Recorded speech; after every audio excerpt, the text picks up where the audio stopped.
মুহূর্তে দাঁড়িয়ে ভারতের তরফ থেকে এই বৈঠক নিয়ে একটি স্টেটমেন্ট দেওয়া হয়েছে। আমি আগে সেই স্টেটমেন্টটা একটু পিসিআর কে দেখাতে বলবো, যে স্টেটমেন্টে কিন্তু ভারত এই পুরো ব্যাপারটাকে স্বাগত জানাচ্ছে। এই সেই স্টেটমেন্ট যেখানে পরিষ্কার লেখা আছে যে 15ই অগস্ট 2025 15ই অগস্ট আলাস্কায় অনুষ্ঠিত হতে চলা বৈঠকের জন্য আমেরিকা এবং রাশিয়ান ফেডারেশনের মধ্যে যে সমঝোতা হয়েছে ভারত তাকে স্বাগত জানায়। শুভাশিস, এই ক্ষেত্রে দাঁড়িয়ে এই যে ভারত স্বাগত জানাচ্ছে এই ব্যাপারটা খুব ইম্পর্টেন্ট, কারণ আমেরিকা নিজের মধ্যে শক্তিশালী, রাশিয়াও নিজের মধ্যে শক্তিশালী, অথচ এই দুই শক্তিশালী দেশকে এই যে আলোচনার টেবিলে আনা তার কাজটা কোথাও গিয়ে সেই ভারতকেই করতে হচ্ছে। তার কারণটা হলো ভারত শান্ত মাথায় ডিপ্লোমেসিটা খেলতে জানে, আর ভারতের যারা স্ট্র্যাটেজিক ডিপ্লোম্যাটস তারা জানে ঠিক কোন কোন জায়গায় কোন কোন ঘুঁটিটা কোন কোন সময় সাজালে ঠিক কি রেজাল্টটা পাওয়া যেতে পারে। সুতরাং সেই জন্য ভারতের একটা বিভৎস আকারের ভুল হয়েছে ফরেন রিলেশনশিপে এইরকম দেখানোটা খুব মানে দুষ্কর। ভারত বরাবরই নিজের বিদেশ নীতিকে খুব সংযতভাবে অ্যাপ্লাই করে এবং ভারত জানে যে তার বিদেশ নীতির ক্ষমতাটা যথাযথভাবে এমন ভাবে তৈরি যে ক্ষমতাটার কোন রকম পুনর্বিন্যাস ঘটতে পারানো যায় না। তার কারণ তারা সেটা তার নিজের জায়গা থেকে এতটা দৃঢ়। সুতরাং ভারতবর্ষের ছাড়া কোনো দেশ নেই যারা এই দুটো দেশের সাথে ইকুয়াল ডিস্টেন্স রেখে ইকুয়াল স্পেস দিয়ে দুজন দুজনের সাথে আলোচনায় বসতে পারতো। তাই জন্যই ভারতবর্ষ জানতো যে যদি এই যুদ্ধ থামানোর প্রক্রিয়া চালু করতে হয় তাদেরকে কোথাও একটা গিয়ে এক স্টেপ এগিয়ে আসতে হবে। একটা কথা ভুলে গেলে চলবে না, ভারতবর্ষ কিন্তু কোনো প্রেসারে মাথা নইয়ে এই কাজটা করছে না। ভারতবর্ষ এই কাজটা করলো যখন ভারতবর্ষ চাইলো এই যুদ্ধটাকে বন্ধ করে দেওয়ার জন্য কোন রকম তাদের তরফ থেকে সদিচ্ছা দেখানো উচিত তখন। সুতরাং যদি আমরা এই তিনটে দেশকে বাদ দিয়ে ইউক্রেনের সাইড থেকেও ব্যাপারটা ভাবি, তাহলে ইউক্রেনেরও ভারতের প্রতি কৃতজ্ঞ থাকা উচিত যে অস্ত্র সাপ্লাই করে যেমন আমরা যুদ্ধটাকে বাড়াবার চেষ্টা করিনি, তেমন মিথ্যে প্রতিশ্রুতি দিয়ে শান্তির বার্তাও দিইনি। আমরা যেটা পারতাম আমরা সেটাই করেছি এবং আমরা একটা শান্তিকে পাওয়ার লক্ষ্যে আজকে দুটো দেশকে বসাতে আলাস্কায় সক্ষম হচ্ছি। এবং ইউক্রেনও এটা যেন আগামীকে মাথায় রেখে ভুলে না যায়, এটা আমার বিশ্বাস। তাদেরকে ততটা ম্যাচিওরলি ট্রিট করা উচিত। শুভাশিস, সেক্ষেত্রে এই বৈঠক যেদিন হচ্ছে তারিখটা 15ই অগস্ট ভারতের জন্য ভীষণ গুরুত্বপূর্ণ স্বাধীনতা দিবস। তো এই 15ই অগস্টটা বেছে নেওয়ার নেপথ্যেও কি কোনো কারণ রয়েছে?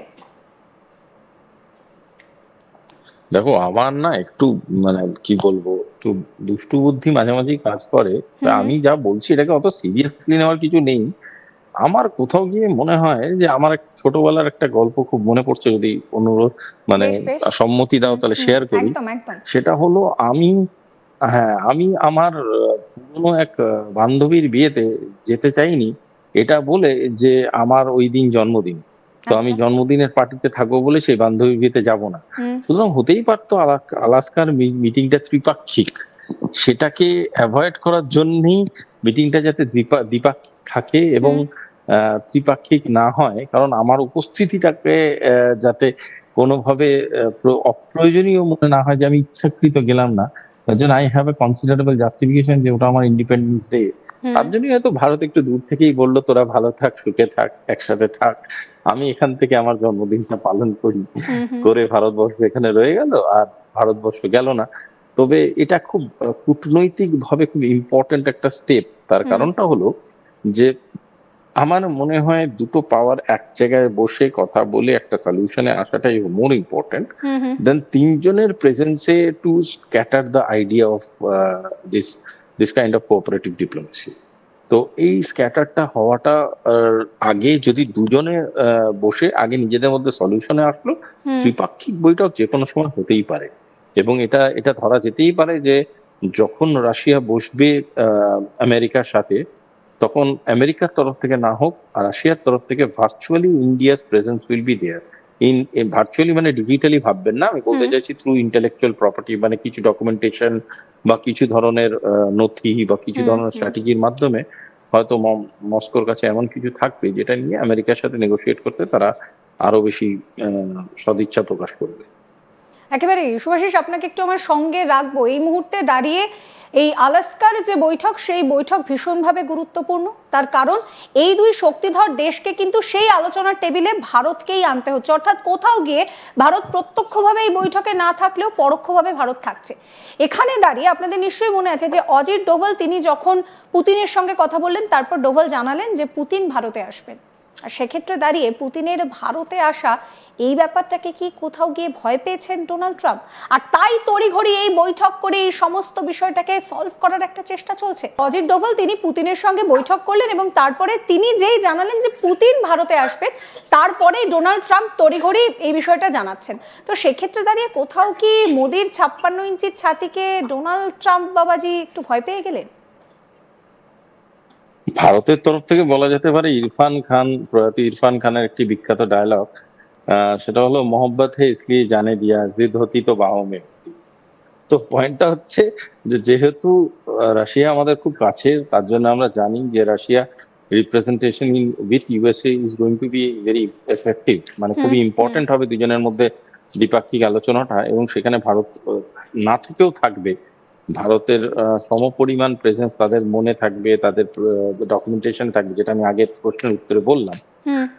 কিন্তু তার জন্যে ভারতকে মিটিংটার আগেই এটা করানোর প্রয়োজনের যে অ্যাগ্রেশনটা ট্রাম্প দেখালো, সেটা থেকে এটা প্রমাণ হয় যে ভারতবর্ষকে শুধুমাত্র একটা টেরিটরি হিসাবে, যেটা ট্রাম্প তার টুইটের মাধ্যমে প্রমাণ করার চেষ্টা করে, সেটা প্র্যাকটিক্যালি বোধহয় সেভাবে উনি ভাবেন না। কারণ কোথাও একটা গিয়ে অজান্তেই একটা ভয়ে কাজ করে তার মনে, যে যে দেশ ডায়লগ দিয়ে শুধুমাত্র মুখের কথাতে একটা 300 বছরের রাজত্বকে হিলিয়ে দিতে পেরেছিল, দিয়ে স্বাধীনতা পেয়েছিল, যে মানুষ শুধু মুখের কথাতেই এমন এমন রাজনৈতিক পরিমণ্ডল বিশ্বের চেঞ্জ করে দিতে পেরেছে, সেই দেশটার ডিপ্লোমেসি বা সেই দেশটার ডায়ালগ ডিপ্লোমেসি এতটাই স্ট্রং যে যদি এই ভিজিট গুলোর আগে কোনো নেগোসিয়েশন ভিজিট স্টার্ট না হয়, মানে নেগোসিয়েশন না শুরু হয়, তাহলে কোথাও একটা গিয়ে এরকমও হতে পারে যে আমি কর্নার্ড হয়ে যাব। এই কর্নার্ড হয়ে যাওয়ার ভয় থেকেই আলাস্কা ডিপ্লোমেসিটাকে ওনাদের এন্ডোর্স করে। শুভাশিস, এই মুহূর্তে দাঁড়িয়ে আমরা যে ছবিটা দেখতে পাচ্ছি যে ভারতের সঙ্গে কিন্তু আমেরিকার সরাসরি কোনো সমস্যা নেই, যেহেতু রাশিয়ার থেকে ভারত জ্বালানি নিচ্ছে, সেই একটা রাগ গিয়ে পড়ছে ভারতের ওপরে। তো এই যখন ট্রাম্পের সঙ্গে পুতিনের বৈঠক হবে, সেখানে কি এই শুল্ক বিষয়টা উঠতে পারে?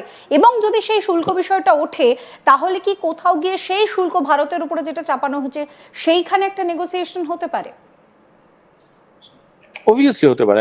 আমি বিশ্বাস করি ফরেন অ্যাফেয়ার্স এবং কূটনীতি সেলফ ইন্টারেস্টকে বাইরে রেখে কোনোদিনই হতে পারে না। এবং ভারতবর্ষ অবভিয়াসলি রাশিয়াকে ভীষণ ফেভার করে, রাশিয়াকে ভীষণ সম্মান